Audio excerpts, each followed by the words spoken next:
En los últimos 15 años jamás se había medido el mercado de la vivienda semana a semana. Estamos en un punto de la economía y un punto sobre todo del mercado de vivienda entrando en la época de mayor demanda en la cual todos los analistas, incluyéndonos a nosotros, día a día y semana a semana van viendo todas las oscilaciones y los cambios. ¿Por qué? Porque es fundamental en estos momentos ver esas tendencias. Estamos viendo fenómenos como tasas que bajan, ventas que siguen en algunos rubros, ventas que disminuyen, pero nada está exacto, nada está respondiendo a la lógica que habíamos tenido en la vivienda durante los últimos 50 años y todos aquellos que quieren pensar que volvimos al 2008 también es muy distinto. Es un tema donde muchos economistas están teniendo que ajustar sus fórmulas para poder entender lo que está sucediendo. Por eso lo importante es ver hoy qué pasa con las tasas de interés que disminuyen de nuevo, qué pasa con las casas nuevas, qué pasa con las casas usadas, qué pasa con las distintas zonas,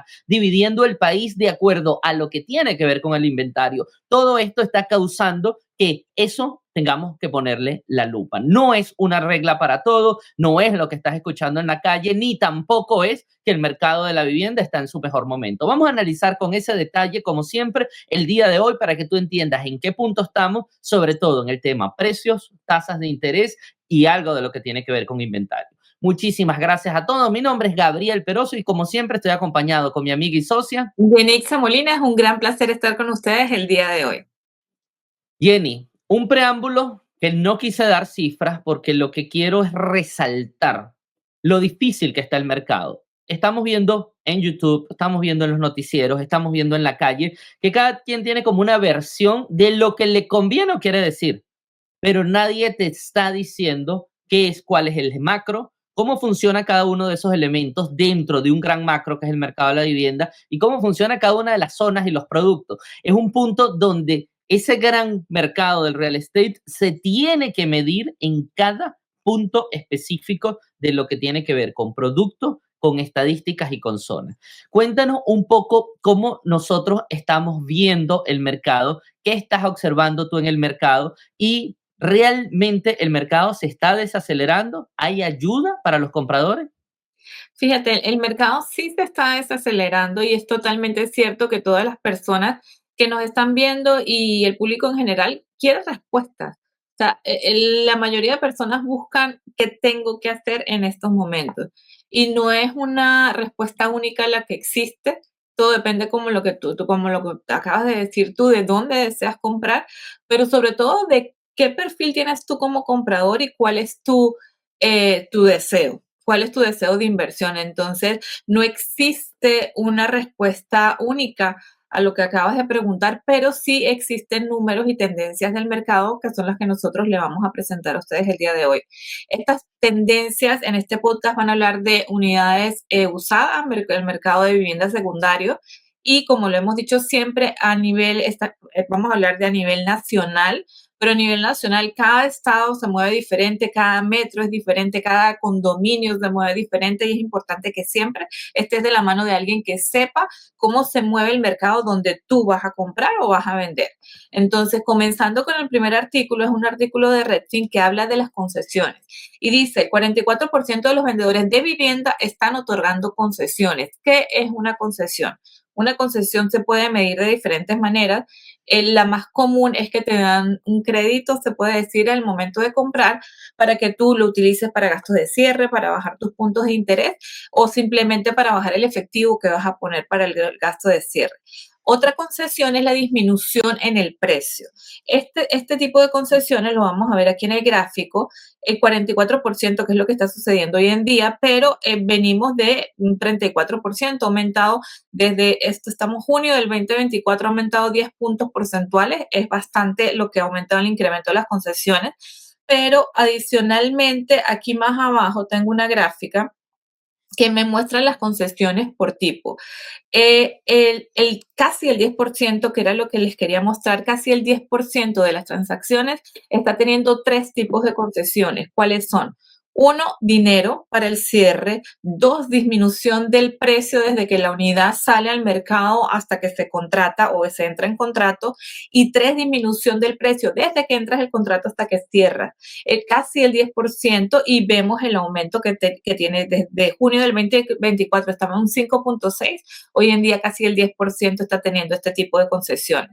Como lo dije hace unos momentos, no es estándar en todas las zonas y aquí tengo esta tabla donde, por ejemplo, lo organicé de la siguiente manera. Nueva York hace un año, fíjense cómo es la diferencia, tenía el 21% de porcentaje de las ventas con concesión. Hoy en día solo el 5% tiene concesión. Nueva York es un mercado que está muy caliente, muy caliente. Si yo me voy al extremo opuesto, tengo a Seattle en Washington.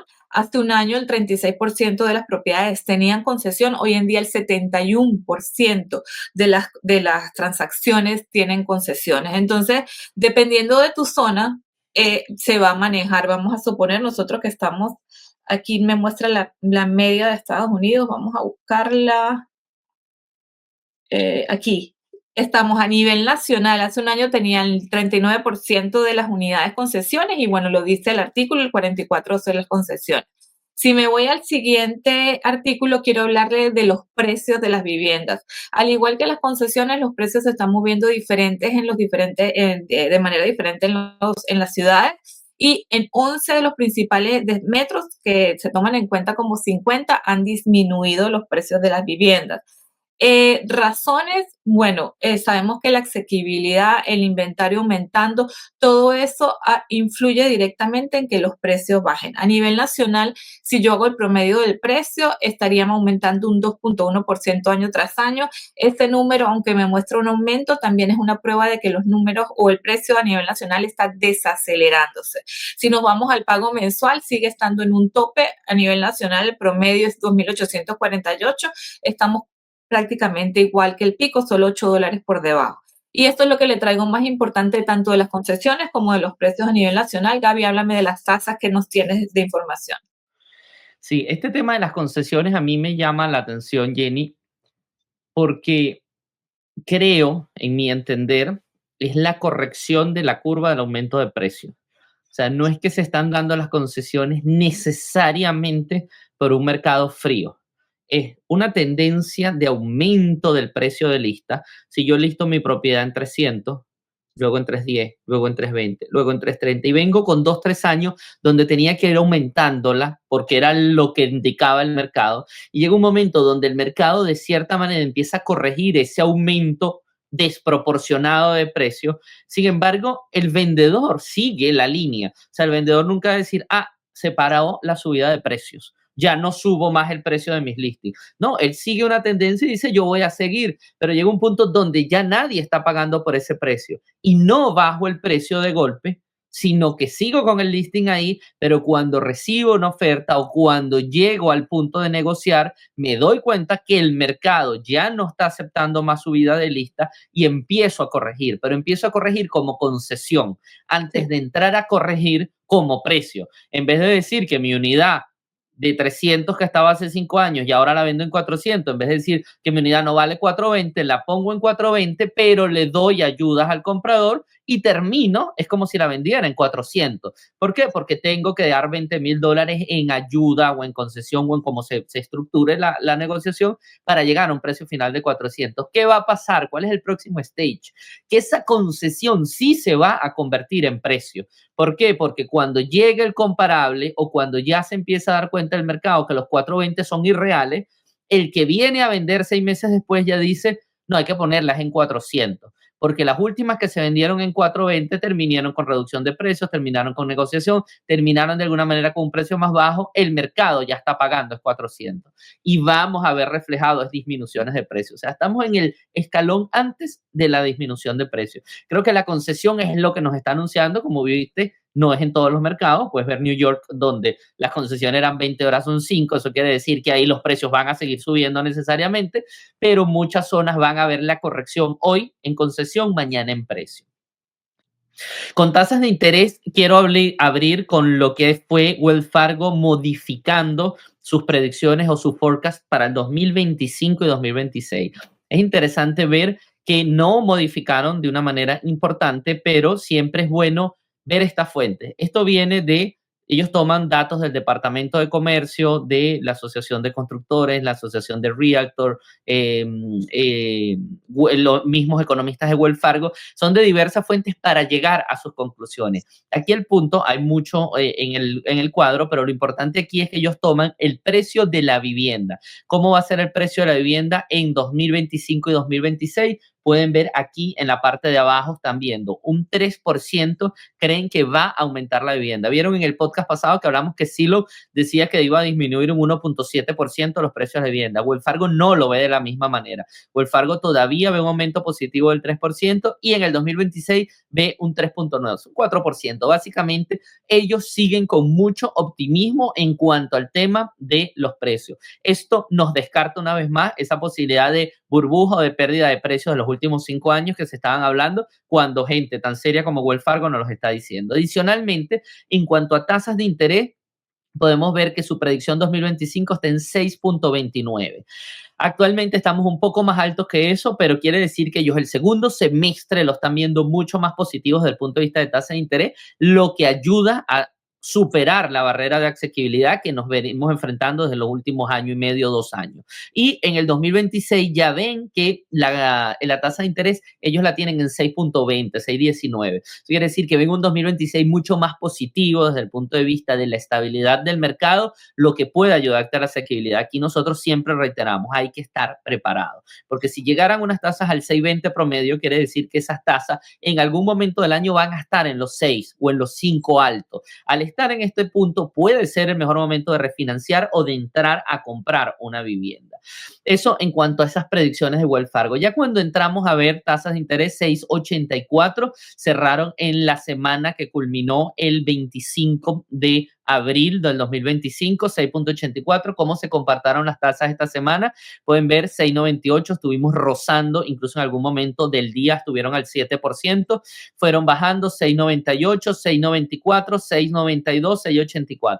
No hablemos mucho de macropolítica y ver por qué esto cambió. Básicamente lo que pasó al principio de la semana, la administración Trump atacó directamente a la Fed, diciéndole que la Fed siempre llegaba tarde a recortar las tasas. Recuerden que la Fed fija las tasas interbancarias, hizo 2 recortes antes de la elección presidencial y no ha hecho más recortes. ¿Qué dice la administración Trump? Tú hiciste recortes para favorecer a un candidato político antes de las elecciones y ahora no estás haciendo recortes para no favorecerme a mí, no quieres acelerar a la economía, no quieres bajar las tasas de interés, quieres que la administración Trump fracase, te vamos a buscar la manera de despedir al presidente de la Fed, a Powell, a Jeremy Powell. Eso fue lo que dijo Trump directamente. Al final de la semana, alrededor del día jueves, dijo, en ningún momento queremos que Powell se vaya, simplemente estamos ejerciendo presión, estamos en nuestro derecho como garantes de la economía de que esto funcione, pero Powell va a estar garantizado que está hasta mayo del 2026, como es lo que se espera. Esta declaración hizo que la volatilidad al principio de la semana fuese muy alta, ya que el presidente no puede directamente despedir al presidente de la Fed, pero podría usar ciertas, digamos, artilugios para llegar a hacer algo como eso, y hubo mucha preocupación en la economía. Luego cuando dijo, no tenemos ningún interés, solamente estamos presionando para que él tome una decisión, la economía bajó y dijo, Powell sigue siendo independiente, la Fed sigue siendo independiente, seguimos confiando en el sistema. Estamos en un sistema económico en este momento que podríamos denominar tan delicado que una palabra de más, una palabra de menos es lo que está moviendo las tasas de interés. Luego, con un análisis más profundo, este es el cuadro de cómo se han comportado los bonos del Tesoro desde el año 1970 hasta ahora. Esto puede ser, vamos a decir, complicado entenderlo de primera vista, pero podemos ver que estamos en uno de los puntos que está más alto, aparte de la entrada, el principio de la década de los 80. Sin embargo, estamos en uno de los puntos donde el diferencial entre lo que es la tasa de los bonos del tesoro, del rendimiento de los bonos del tesoro y las tasas hipotecarias ha sido muy amplia. Y algo interesante que nos deja Logan en este artículo es que si nosotros contextualizamos esa diferencia entre el bono y la tasa de interés, dice, si hubieran sido tan desfavorables como en el 2023, o sea, en el 2023 era muy grande la diferencia entre la tasa y el bono. Las tasas hipotecarias serían actualmente un 0,68 más altas. O sea, podríamos estar viendo tasas de 7,68 en este momento si estuviésemos en el escenario de diferencial del 2023.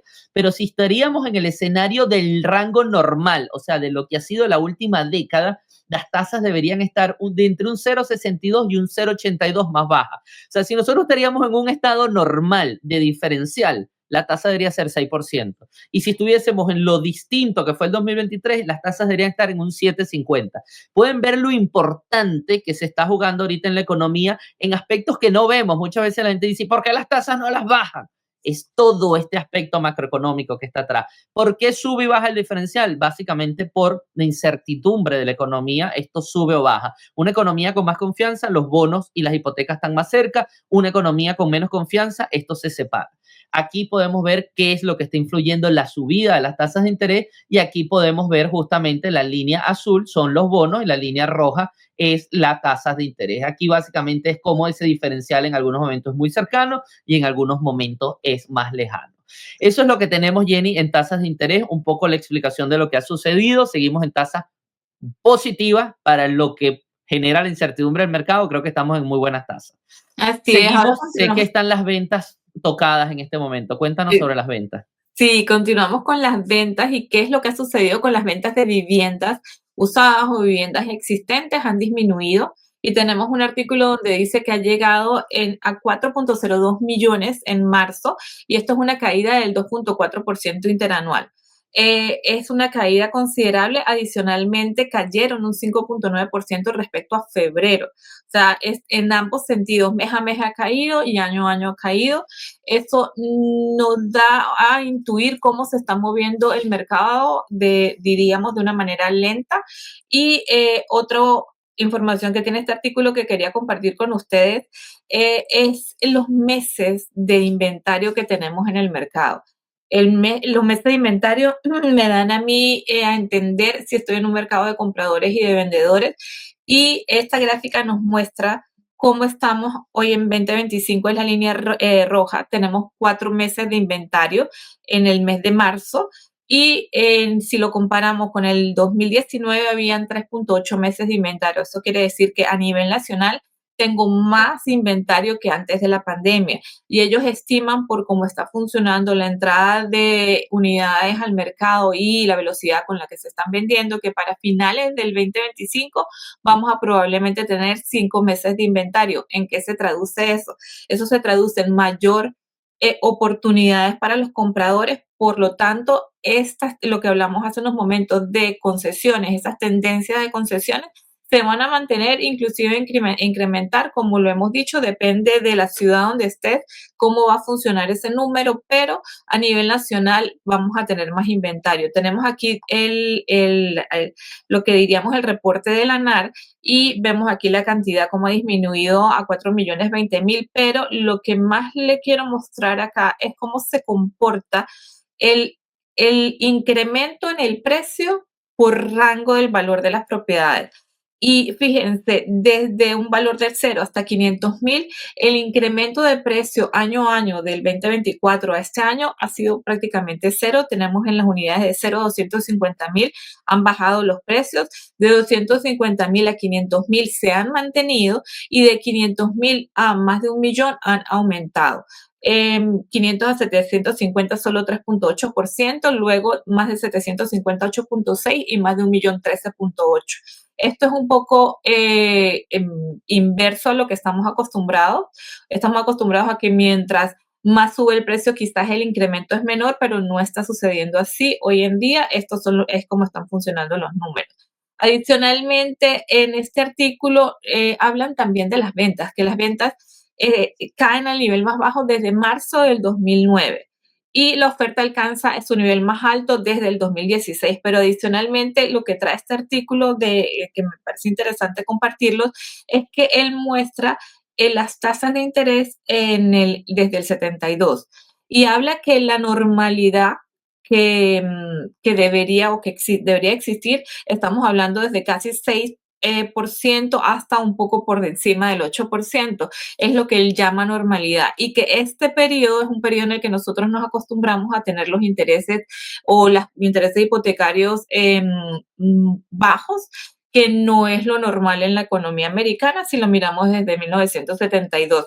Si llegamos a ese punto, no sé tú qué opinas, Gabriel, entonces básicamente está diciendo que los intereses normales serían 6.5, 6% y tendríamos que acostumbrarnos a estos precios o que los precios van a disminuir en algunas partes para que sea más asequible.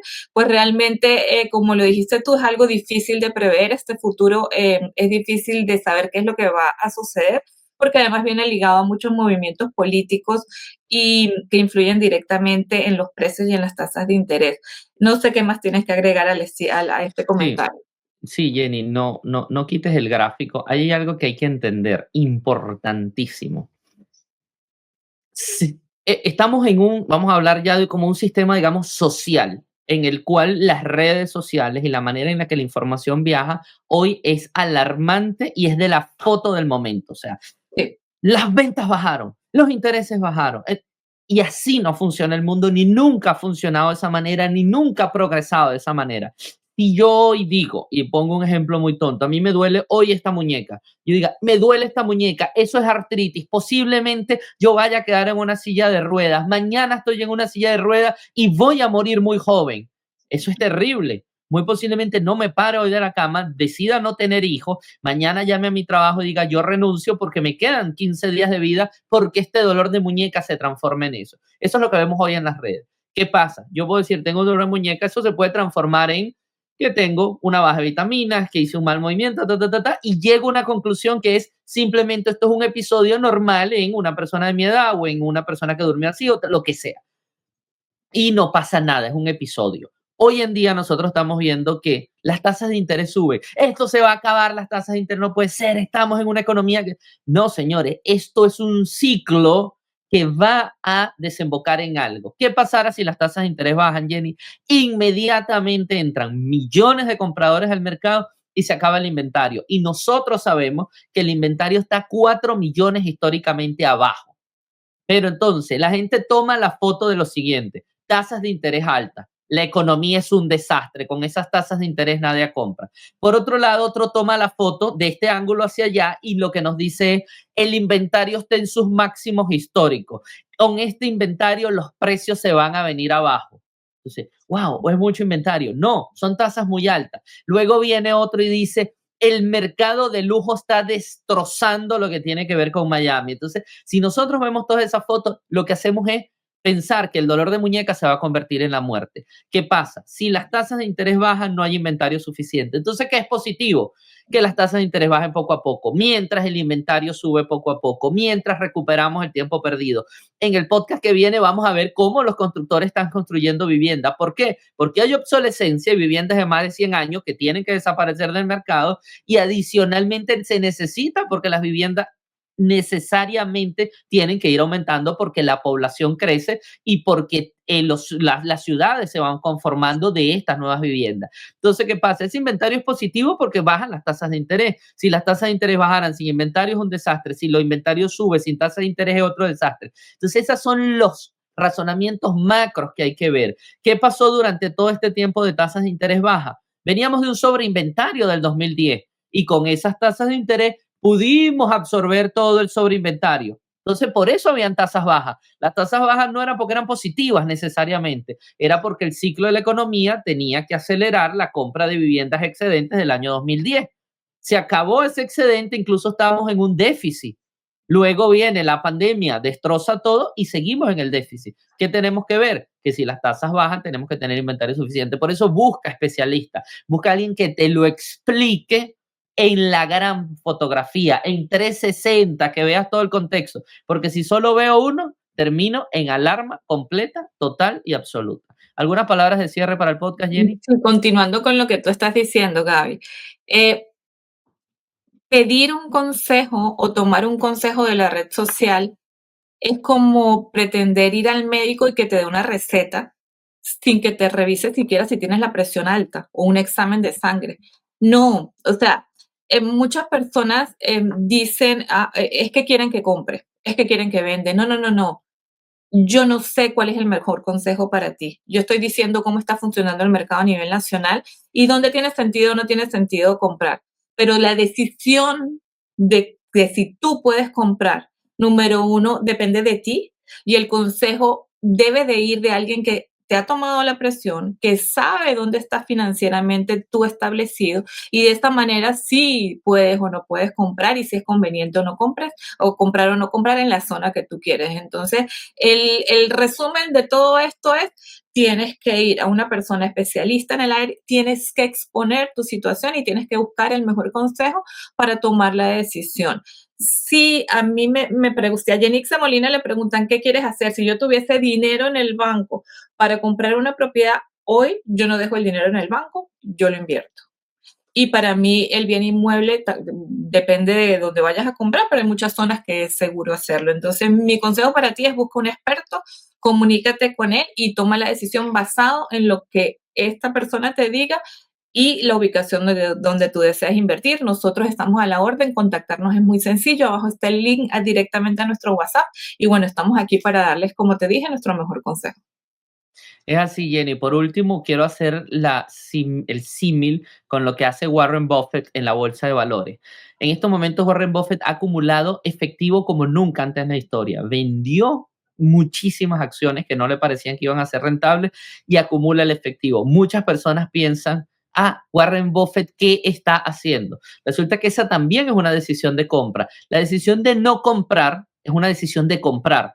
Lo único que la estoy difiriendo en el tiempo. Él saca el dinero, lo acumula y no es que dice, me voy del mercado y voy a empezar a comprar Bitcoin mañana. No, la decisión de tener el efectivo es poder entrar en el momento indicado y saber cuál es el momento indicado. Lo mismo pasa con el real estate. Si Warren Buffett fuese solo una inversión de real estate, él vende propiedades, por poner un ejemplo, en el mercado de Austin, Texas, hace 2 años, sabiendo que está en su punto máximo, guarda el dinero y la va a volver a comprar en el 2026 o en el 27, sabiendo que está en su punto más bajo para ganar el diferencial. O sea, la decisión de no comprar también es una decisión de estar informado de cuál es el momento de comprar. Así que esto es lo importante, que tengas la información y digas, estoy en Miami, estoy en Orlando, estoy en Austin, Texas, estoy en California, es mi momento, no es mi momento, estoy preparado, tengo el despegue para hacerlo, es el momento de tener un especialista de tu lado que lo pueda indicar para ti. No dejes de darle like al video con el pulgar que le indicas que la plataforma que este es contenido de calidad.